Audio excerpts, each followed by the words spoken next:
Debout pour le travail et pour l'éthique avant qu'il ne soit trop tard. Debout en nous rappelant devant chaque choix, chaque action, la pensée d'Emmanuel Kant. Demandons-nous chaque fois que nous sommes tentés d'avoir un comportement non éthique, ce que serait la vie si chacun faisait comme nous. Demandons-nous ce que serait une société de délateurs, de profiteurs, de voleurs, de corrupteurs et de corrompus, d'indisciplinés, d'insouciants, d'égoïstes, de fraudeurs. La liste est longue, mais la réponse est une, ce serait une société vouée à l'échec et peut-être à la déchéance et à la misère matérielle et intellectuelle. Alors, évitons de tels comportements.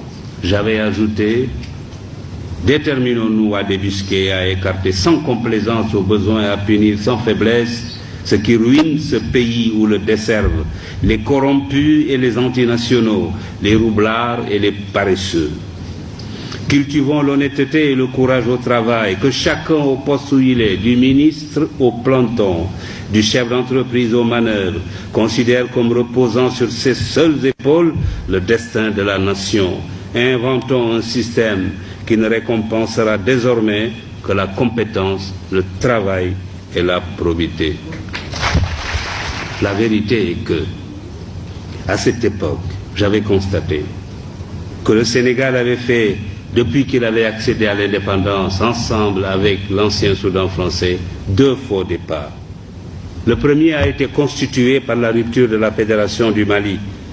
Je regretterai cette rupture toute ma vie, surtout aujourd'hui, où chacun est convaincu que la principale erreur dans ce continent est d'avoir accepté de le diviser en micro-États, livrés face à nos maîtres d'hier, à la fatale loi de la division qui amoindrit et affaiblit ce qu'elle divise. Plutôt que d'avoir de grands politiciens, cherchons à avoir de grands médecins, de grands ingénieurs, de grands professeurs, de grands spécialistes de l'économie et des finances, et même des savants. Les pays les plus puissants du monde ne sont pas ceux où la politique est reine. C'est plutôt le contraire.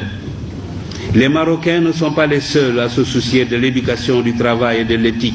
L'Asie du Sud-Est, les organisations internationales et même les pays développés ont décidé de s'engager sur la voie de l'éthique.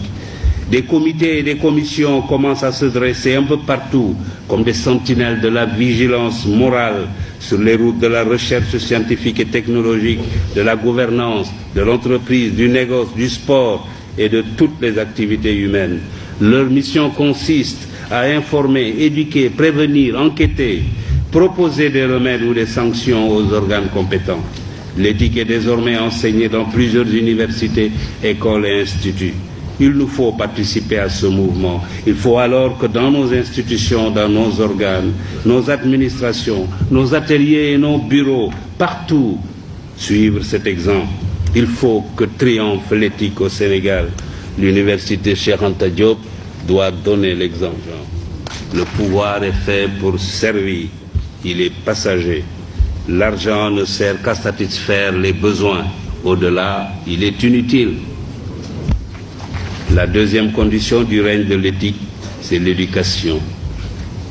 Il est indispensable que nos enfants et nos petits-enfants bénéficient d'une bonne éducation. Tous mes amis des pays émergents me le disent, la clé de leur réussite, c'est l'éducation. Que nos étudiants entrent à l'université comme on entre dans les ordres ou au Dara, et que les meilleurs soient mis dans les conditions optimales pour devenir des cadres de haut niveau, ou même,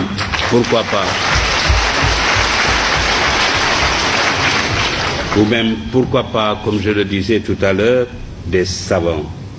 Bien sûr, cela nécessite la réhabilitation de la fonction technique au détriment de la fonction politique.